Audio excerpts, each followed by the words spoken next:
생각을 바꾸면 수익이 보인다. 역발상 투자의 문현지 멘토입니다.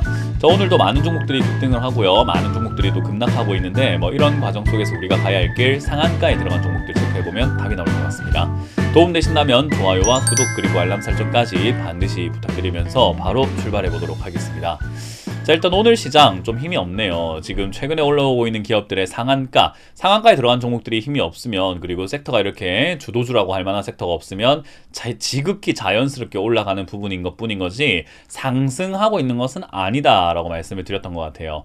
자, 그런 것처럼 지금은 상승하고 있는 분위기는 맞았지만 그럼에도 불구하고 힘이 좀 빠진 듯한 모습이 나오고 있습니다. 자, 제가 여러분들께 계속 강조해드렸던 게 뭐죠? 역발상 투자, 오늘 처음 보는 분이 아니라고 한다면 추세, 이거 지금 계속 지겹도록 말씀을 드렸는데 이 추세선에서 3070까지는 자연스럽게 올라갈 수 있다라고 여러분들께 설명 계속 드렸죠. 근데 여기서 한번 질문 드려보도록 할게요. 3070포인트까지는 흐름상 자연스럽게 올라가는 거라고 한다면은 이렇게 올라가지 않으면은 자연스러운 걸까요? 뭔가 일이 생긴 걸까요? 자연스럽게 3070까지는 가야 된단 말이죠. 그럼에도 불구하고 안 가고 있다. 이거 뭔가 좀 문제가 생겼다라는 거 삘이 오시나요? 역시나 지금은 올라가야 되는 자리예요. 3070까지는 눈이 오나 비가 오나 올라가야 되는데 올라가지 않는다는 것은 여기서 무슨 문제가 생겼다라는 건데요. 그 문제가 무엇인가? 다른 건 아니고요. 지금은 아무래도 증시가 올라올 만한 이유가 없다 보니 제가 말씀드렸던 것처럼 당연히 올라와야 되는 자리가 된 거지 잘 가고 있는 거, 상승하고 있는 건 아니다라고 말씀드렸죠. 다우존스 지수가 신고가를 경신을 하고 올라간 자리예요. 그런데도 불구하고 힘이 빠져 있고, 그리고 색깔만 보더라도 뭔가 변화가 생겼다는 걸 알 수 있습니다. 양봉, 빨간 거 하다가 여기서 파란 걸로 바뀌었죠. 그만큼 상승을 하다가 지금은 힘이 빠져가지고 내려갈 수도 있는 그런 뉘앙스, 약간의 분위기를 조성했다라는 거예요. 지금은 우려감들이 굉장히 많은데, 에이, 우려 뭐 하루 이틀이야. 그 우려 있어도 그냥 올라가는 거 아니야? 증시라고 하는 건 무조건 올라가는 거지 라고 생각하고 투자하시는 분들이 상당히 많은데요. 그런 부분에서 이제 약간 힘이 빠진 듯한 모습을 보여주고 있다 보니 S&P, 나스닥, 다우존스 조금 주춤하는 모습 때문에 우리나라도 역시 힘을 잃어버린 것 같습니다. 우리나라는 미국 빠질 때 빠지고 미국 올라가도 빠지는 거 아니에요 라고 하실 수 있는데, 맞습니다. 우리나라 증시는 경제는요 미국 경제보다 탄탄하지 않기 때문에 상대적으로 투자 메리트가 떨어질 수밖에 없다는 것을 여러분들이 기억을 하셔야 될 것 같아요. 그런 부분들 때문에 지금 여기서 힘이 빠져 내려가는 것은요 어찌 보면 당연한 일일 수도 있지만 역시 자연스러운 현상은 아닙니다. 자연스러운 현상은 그냥 올라가는 거겠죠. 그래서 지금은 위쪽 추세까지 닿지 못했다라는 것은요, 이 자리에서 뭔가 힘이 빠졌다, 이게 만약 내일까지 이어지거나 모레까지 이어지게 되면은 여기서 힘이 빠지게 됐다, 그 말은요 추세를 지키지 않겠다, 내가 갈 길은 여기가 아니라 좀 더 아래쪽인 것 같아, 그러니까 하락을 좀 더 깊게 할 수 있다라는 것을 의미할 수 있겠죠. 그래서 내일이나 모레 정도에서 음봉으로 계속 이어지게 된다면 증시는 지금 안 좋은 길로 들어서고 있다. 그러니까 투자를 하고 있는 분들, 주식을 들고 있는 분들께는 좀 안 좋은 길로 들어선다 보시면 되고요. 현금을 들고 있는 분들께는 좋은 길로 들어서고 있다, 오히려 기회가 오고 있다, 좋은 저가 매수의 포인트가 생길 수 있다는 것을 의미한다 보시면 되겠습니다.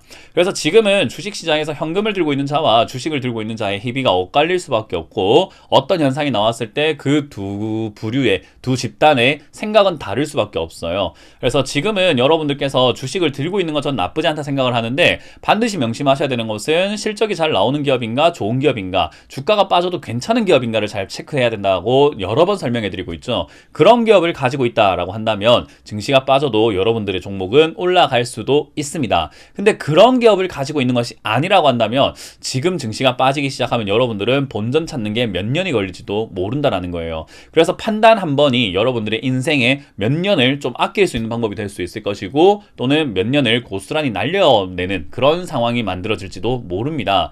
여러분들 정말 판단 지금 중요하니까요, 제발 판단 잘 하시길 바라도록 하겠습니다. 자, 일단 코스피는 이렇게 밀려 내려가고 있는 모습이고요. 코스닥도 밀려 내려가고 있는 모습에 만들어졌는데, 오늘은 우리가 이렇다 저렇다 판단할 수 없는 부분이고요. 예측만 여러 가지 경우의 수를 열어보고 하는 건데요. 역시나 내려갈 가능성이 조금 높아 보이니 다음 이제 내일이라던가 모레 정도의 음봉이 나오는가 양봉이 나오는가 어떤 흐름이 나오는지를 좀 잘 체크 한번 해보시는 것이 중요하겠다라고 보시면 되겠습니다. 자, 이제 그런 과정에서 오늘 좀 음봉으로 밀리다 보니 시장 올라오는 종목들이 역시나 볼품없는 없는 종목들이 좀 많이 올라오고 있는 것 같아요. 일단 버킷 스튜디오라고 하는 우리가 흔히 말하는 엔터 콘텐츠 관련주들이 좀 이렇게 올라오고 있는 부분이고요. 그리고 뭐 LMS라고 하는 부분이죠. 요것도 지금 이렇게 급등 나오고 있는 부분인 것 같습니다. 자, 그리고 10% 이상으로 올라오고 있는 종목들도 쇼박스 역시나 우리 흔히 말하는 콘텐츠 관련주들이 조금 눈에 띈다 보시면 되겠고요. 네오위즈 홀딩스와 같은 게임 관련주, 그리고 현대투산 인프라코어와 같은 감자 이후에 일시적인 슈팅이 나올 수 있는 기업과 에너지 관련주, 이런 것들이 조금 이렇게 중구난방으로 뚜렷한 어떤 흐름을 가지고 유행을 가지고 올라오는 것이 아니라 조금 중구난방으로 올라오고 있는 부분이 만들어지고 있는 것이 현실인 것 같으니까 참고하시길 바랍니다. 자, 그리고 10% 이하로 빠지고 있는 종목들도 꽤나 있을 것 같네요. 역시나 지금은 하한가에는 세종 메디칼이 들어가 있어요. 액면 변화 이후에 조금 뭐 괜찮나 싶은, 약간 괜찮은 분위기인가 싶었는데 바로 하락으로 내려 꽂아버리는 그런 부분이 나왔죠. 이것도 내려간 게 이제 꽂아버린 게요. 조금 초반에 이렇게 확 꽂아버리는 게 아니라 초반에는 좀 버티는 듯 10시까지 버티는 듯 하다가 11시 기점으로 해서 그냥 진짜로 한가까지 냅다 달려갔거든요. 그러니까 아마 물린 분들이 굉장히 많지 않을까 싶은 종목이기도 합니다. 이런 기업들은 사실 이제 좀 잡지 않는 것이 사실은 좀 좋아요. 이게 뭐 자진 상패니 뭐니 뭐 이런 이야기들과 뭐 계속 이야기들이 좀 이것저것 많긴 한데 그럼에도 불구하고 이 풍문에 우리가 조금 이렇게 놀아날 필요는 없고요. 그리고 뭐 경구용 치료제를 만든다 만다 이런 이야기들도 있거든요. 거기에도 우리가 놀아날 필요는 별로 없을 것 같아요. 그냥 주가는 올라갔으면 떨어지는 게 인지상정이다 라고 보시면 됩니다. 그래서 요거는 많이 올라갔으니 물량을 팔아내는 사람들이 많아서 떨어진 것 뿐인 거지, 이렇다 저렇다 하는 우리가 구설수에 휘말릴 필요까지는 사실 없다. 그래서 이런 기업은 그냥 안 사는 게 답인데, 샀다면은 반등 때 정리하고 나오시는 것이 좋다라고 말씀을 드려보고 싶네요. 사마제약도 마찬가지죠. 올라왔으면 내려가는 게 인지상정입니다. 넥스트 사이언스 당연한 거고요. 도전 비주원도 마찬가지로 올라올 기업은 아니었기 때문에 이건 이상한 시세를 낸 거예요. 그래서 바로 떨어지는 게 맞고요. 한주 케미칼 홀딩스 환기 종목인데다가 올라올 이유가 없는 기업이니까 바로 뱉어내는 게 맞겠죠. 너가 가질 자리가 아니야 라는 거예요. 그래서 이런 기업들은 거들떠도 보지 않는 것이 좋다라고 보시면 되겠습니다. 자, 일단 버킷 스튜디오부터 먼저 보도록 할 텐데요. 버킷 스튜디오 메타버스라든지 가상화폐 이런 관련주기도 해요. 그래서 여기저기 좀 엮일 수 있는 그런 내용을 가지고 있는데요. 회사가 적자가 났다가 흑자가 나곤 있지만 흑자 폭이 크지 않은 종목입니다. 거기다가 지금 이렇게 뭐 아컴 스튜디오니 뭐 스마트 디바이스 뭘 하고 있니 하고 있지만 업황 자체가 제대로 되고 있지는 않고요. 대주주까지 그렇게까지 완벽하게 만들어지고 있지는 않아요.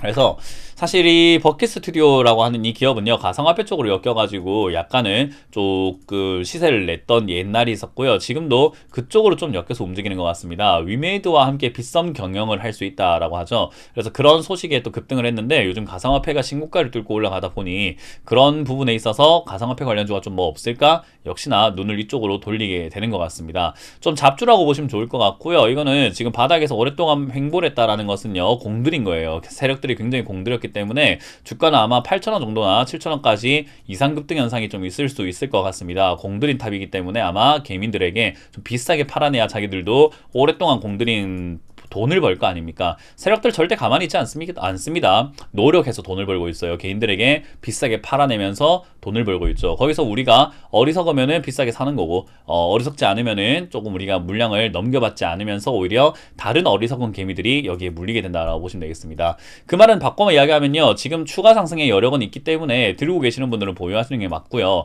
신규로 들어가기에는 이제는 물량이 언제 터질지 모르는, 폭탄이 언제 터질지 모르는 그런 단계이기 때문에 단기적 흐름을 잘 파악을 하시는 분들만이 들어갈 수 있는 자리라고 보시면 되겠습니다. 저는 이왕이면 이 영상을 보고 계신다라고 한다면은 사실 단기 투자가 능하진 않을 것이다 생각을 하기 때문에요. 저는 매수는 하지 않는 걸로 추천을 드려보도록 할게요. 들고 계시는 분들은 6,000원 이상에서 매도하시는 걸 추천드려보도록 하고요. 떨어지게 된다 하더라도 거들떠 볼 만한 기업은 아니다라고 조언을 드리고 싶네요. 자, 그리고 LMS라고 하는 기업입니다. 요거는 이제 LCD라던가 우리 그래핀 관련주로 이렇게 엮여있는 기업이라고 보시면 좋을 것 같은데요. 요 기업 같은 경우는 지금 밑으로 쭉 내려가니까 LCD 뭐 이런 이야기 나오고 있고, 그리고 뭐 프리즘 시트부터 해서 뭐 여러 가지 이야기 나오고 있습니다.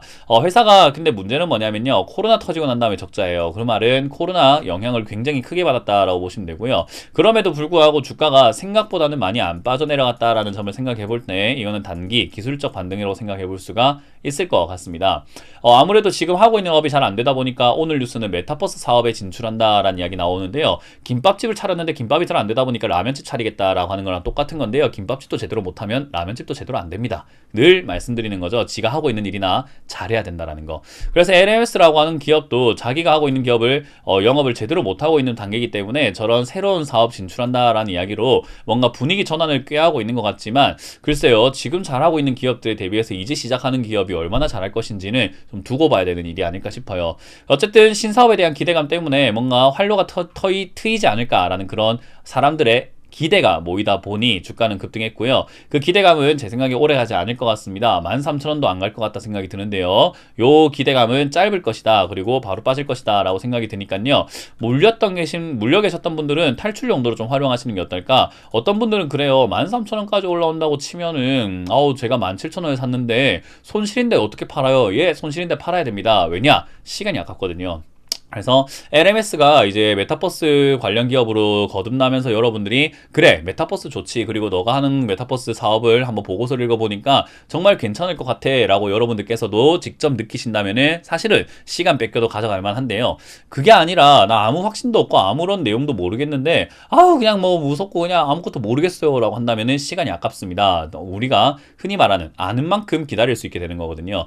그렇기 때문에 여러분들이 LMS가 어떤 사업 메타버스에서 어떤 쪽으로 활용을 해서 가려고 하는지 어느 정도 준비가 되었는지 진척 상황은 어딘지 앞으로 가려고 하는 분야라 앞으로 가려고 하는 어떤 계획은 또 무엇인지를 정확하게 파악을 하신 다음에 내가 손실 났을 때 매도를 하지 않는 것은 추천드리나 그게 아니라고 한다면 저는 13,000원까지 올라올 때 뭐 2만원에 샀든 25,000원에 샀든 손절이 맞다라고 조언을 드리고 싶네요. 자, 그리고 이제 뭐 그 외에도 사실은 뭐 에너지 관련주라든지 이렇게 급락 나왔던 동방선기 이런 기업들 관리 종목이죠. 이런 것들 위험한 종목이니까 하지 않으시는 게 좋고요. 그 외에 덱스터와 같은 이런 기업들, 쇼박스라고 하는 이런 기업들이 다시 올라오고 있습니다. 위드 코로나와 함께 영화 개봉이 지금 많이 이렇게 밀려왔던 것들이 다시 나오고 있거든요. 이터널스 같은 경우도 개봉하려고 하죠. 그래서 이제 그런 관련주들, 영화 관련주는 뭐 CGV라든지 이런 것들도 조금씩 꿈틀거리면서 상향하고 있는 부분인 것 같아요. 그래서 이제 그런 관련주들 역시나 지수랑 상관없이 움직일 수 있는 기업들이 이렇게나 많습니다. 그래서 여러분들이 약간 섹터만 잘 잡고 분위기만 잘 파악을 하게 되면은 사실은 지수 내려가는 거랑 올라가는 거랑 내가 주식하는 거랑 별로 상관없다는 것을 여러분들이 느끼실 수 있지 않을까 싶네요. 그 점 참고하셔가지고 지금도 역시나 좀 관심 가지고 볼만한 섹터는 좀 많다라는 거 명심하시길 바라겠고요. 어떤 분들은 섹터 좀 알려주세요 하시는 분들이 있는데 저는 힌트로 계속 드리고 있으니까 여러분들이 스스로 그 정도는 찾아내는 그 정도는 여러분들이 눈치껏 찾아낼 수 있는 분들이라고 저는 믿어 의심치 않습니다. 어쨌든 잘 찾아내 보시길 바라겠고요. 지금은 시장 내려갈 수 있다는 점을 명심하시고 투자를 계획을 잘 짜보시길 바라겠습니다. 자, 이렇게 마쳐보도록 할게요. 지금까지 역발상 투자의 문현준 멘토였습니다. 고맙습니다.